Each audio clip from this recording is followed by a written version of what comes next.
इस वीडियो में हम जानेंगे कि लाभ प्रतिशत क्या होता है और वो कैसे निकाला जाता है। तो समझो कि तुमने कोई चीज 10 रुपए में खरीदी, तो उसका जो क्रय मूल्य होता है, जिसे हम अंग्रेजी में कॉस्ट प्राइस कहते हैं और सीपी से दर्शाते हैं, वो होगा 10। और मान लो कि अगर तुमने उस चीज को अब 12 रुपए में बेच दिया, तो उसका जो विक्रय मूल्य होगा, जिसे हम अंग्रेजी में सेलिंग प्राइस कहते हैं और एसपी से दर्शाते हैं, वो होगा 12। तो जब तुमने कोई चीज 10 रुपए में खरीदी और उसे 12 रुपए में बेच दिया, तो तुम्हारा लाभ कितना हुआ? तो हम जानना चाहते हैं यहां पर कि लाभ या प्रॉफिट कितना हुआ। तो ये तो सीधी सी बात है कि जो लाभ होगा वो होगा यहां पर P, जो बराबर होगा विक्रय मूल्य एसपी ऋण क्रय मूल्य सीपी के। तो ये बराबर हो जाएगा 12 ऋण 10 के। तो हमें लाभ मिलेगा कुल 2 रुपयों का। तो लाभ तो हमें पता है, लेकिन इस वीडियो में हम जानना चाहते हैं कि लाभ प्रतिशत या प्रॉफिट परसेंटेज क्या होता है। तो यहां लाभ तो समझ में आ गया, अब जानते हैं कि प्रतिशत क्या होता है। तो जरा जल्दी से मैं तुम्हें बता दूं कि प्रतिशत क्या होता है। तो यहां पर मैं जरा नीचे जगह बना लेता हूं और यहां पर हम प्रतिशत की बात करते हैं और फिर वापस जाएंगे लाभ प्रतिशत पे। तो हम जानना चाहते हैं प्रतिशत क्या होता है। तो अगर इस शब्द को ही देखें तो ये है प्रतिशत, यानी कि प्रति 100। तो प्रतिशत एक ऐसी संख्या है जो प्रति 100 हो, या फिर अगर मैं इसकी परिभाषा बताऊं तो प्रतिशत उन भिन्नों का अंश होता है जिनका हर 100 होता है। तो अगर हमारे पास कोई भिन्न है जिसका हर 100 है, तो उसका जो अंश होगा, वो जो भी कुछ हो, वो कहलाएगा इसका प्रतिशत।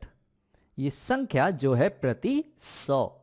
तो समझो मेरे पास प्रति 100 के लिए मेरे पास है 30। तो मैं कहूंगा कि ये है 30%, 30%। और अगर मैं कहूं कि 15% क्या होता है, तो 15% बराबर होगा 15%। के अब प्रतिशत जो है वो 100 से ज्यादा भी हो सकता है। समझो कि हमारे पास कोई चीज है जो प्रति 100 के लिए हमारे पास वो चीज 120 है। तो ऐसी स्थिति में वो चीज कहलाएगी कि वो हमारे पास 120% है। तो अब हमने जान लिया कि प्रतिशत जो है वो होता है प्रति 100। तो चलो वापस चलते हैं और जानते हैं कि लाभ प्रतिशत क्या होगा। तो प्रतिशत होता है प्रति 100, तो लाभ प्रतिशत होगा कि प्रति 100 क्रय मूल्य के ऊपर हमने कितना लाभ कमाया। तो जो लाभ प्रतिशत है वो होता है लाभ के जो हो प्रति 100 क्रय मूल्य के लिए। तो फिर से अगर दोहराऊं, तो प्रत्येक 100 क्रय मूल्य के लिए हम कितना लाभ कमाते हैं, वो होता है हमारा लाभ प्रतिशत। तो इस उदाहरण में जो लाभ हमने कमाया वो है 2। और ये लाभ हमने कितने क्रय मूल्य के ऊपर कमाया? तो जो क्रय मूल्य जिसके ऊपर हमने ये लाभ कमाया वो है 10। तो प्रति 10 क्रय मूल्य के ऊपर हम 2 लाभ कमाते हैं। तो यहां पर हम जानना चाहते हैं कि प्रति 100 क्रय मूल्य के ऊपर हम कितना लाभ कमाएंगे। तो प्रति 100 क्रय मूल्य के ऊपर हम कितना लाभ कमाएंगे, वो होगा हमारा लाभ प्रतिशत। तो इसे हल करने के बहुत सारे तरीके हैं। जैसे कि समझो अगर कोई चीज मैं 10 रुपए की खरीदता हूं तो उस पर मैं 2 रुपए का लाभ उठाता हूं। तो अगर मैं 100 रुपए की चीज खरीदूंगा तो उस पर कितने का लाभ उठाऊंगा? तो यहां पर हम देख सकते हैं कि जो क्रय मूल्य है वो यहां पर 10 गुना हो चुका है। तो सीधी सी बात है कि जो हमारा लाभ होगा वो भी 10 गुना हो जाएगा। तो 10 का जो 10 गुना है वो है यहां पर 100। तो यहां पर 2 का 10 गुना हो जाएगा 20। तो अगर 10 रुपए पे हम 2 रुपए का लाभ उठा रहे हैं, तो प्रति 100 रुपए पे हम 20 रुपए का लाभ उठाएंगे। यानी कि यहां पर जो हमारा लाभ प्रतिशत हुआ वो हुआ 20%। इसे हम भिन्न के रूप में भी देख सकते हैं कि मैं 2 रुपए का लाभ उठाता हूं प्रति 10 रुपए पे, तो मैं कितने का लाभ उठाऊंगा प्रति 100 रुपए पे। तो ये जो दो भिन्न हैं ये बराबर हैं। तो सवाल ये हो गया कि 10 रुपए पे हम 2 रुपए का लाभ उठा रहे हैं, तो 100 रुपए पे कितने का लाभ उठाएंगे। तो इस समीकरण में यहां पर हमें 3 चीजों का पता है, तो जो चीज रह गई यानी कि हमारा लाभ प्रतिशत वो हमें पता चल जाएगा। तो अगर हमें लाभ और क्रय मूल्य पता है तो हम लाभ प्रतिशत ज्ञात कर सकते हैं। इस समीकरण में अगर हम दोनों तरफ 100 से गुणा कर देंगे तो ये 100 तो कट जाएगा और यहां आ जाएगा 100 गुणा 2 यानी कि 200, और ये हो जाएगा 200 बटा 10 यानी कि 20, यानी हमारा लाभ प्रतिशत हो जाएगा 20%। चलो लाभ प्रतिशत से जुड़ा एक सवाल हल करते हैं। तो ये रहा हमारा एक उदाहरण। क्रय मूल्य है 1000 और विक्रय मूल्य है 1050, और हमसे पूछा जा रहा है कि लाभ प्रतिशत क्या होगा। तो सबसे पहले तो यहां पर हमें निकालना होगा कि लाभ कितना हुआ है।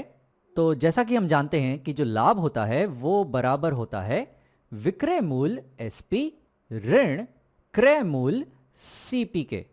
तो ये बराबर हो जाएगा 1050 ऋण 1000, यानी कि लाभ हमें मिला यहां पर 50 का। तो यहां पर हमें लाभ मिल रहा है 50 का, क्रय मूल्य 1000 के ऊपर, यानी कि प्रति 1000 क्रय मूल्य के ऊपर हमें 50 का लाभ हो रहा है। तो प्रति 100 क्रय मूल्य के ऊपर हमें कितने का लाभ होगा, वो कहलाएगा हमारा लाभ प्रतिशत। यहां पर मैं देख सकता हूं कि क्रय मूल्य 1000 से 100 हो चुका है, यानी कि ये विभाजित हो चुका है, ये विभाजित हो चुका है 10 से। तो उसी तरह से हमारा लाभ भी 10 से विभाजित हो जाएगा, हमारा लाभ विभाजित हो जाएगा 10 से। तो यहां पर हमें लाभ कितना मिलेगा, तो 50 को जब हम 10 से विभाजित करेंगे तो यहां पर हमें मिलेगा 5, यानी कि हमारा जो लाभ प्रतिशत है वो है 5%। इसे हम ऐसे भी समझ सकते हैं कि हमसे एक भिन्न का प्रश्न पूछा गया है कि 50 बटा 1000 बराबर होगा कितने बटा 100 के। तो इस प्रश्न को हम एक भिन्न के प्रश्न के रूप में भी देख सकते हैं, और जब इस समीकरण को हम हल करेंगे तो यहां पर जो संख्या हमें नहीं पता है, यानी कि ये हमारा लाभ प्रतिशत, ये हमें पता चल जाएगी। तो यहां पर जब हम दोनों तरफ 100 से गुणा करेंगे तो यहां तो 100 कट जाएगा, और यहां 100 गुणा 50 हो जाएंगे 5000, और 5000 बटा 1000 हो जाएंगे 5, यानी कि हमारा जो लाभ प्रतिशत है वो हमें मिल जाएगा, वो होगा 5%।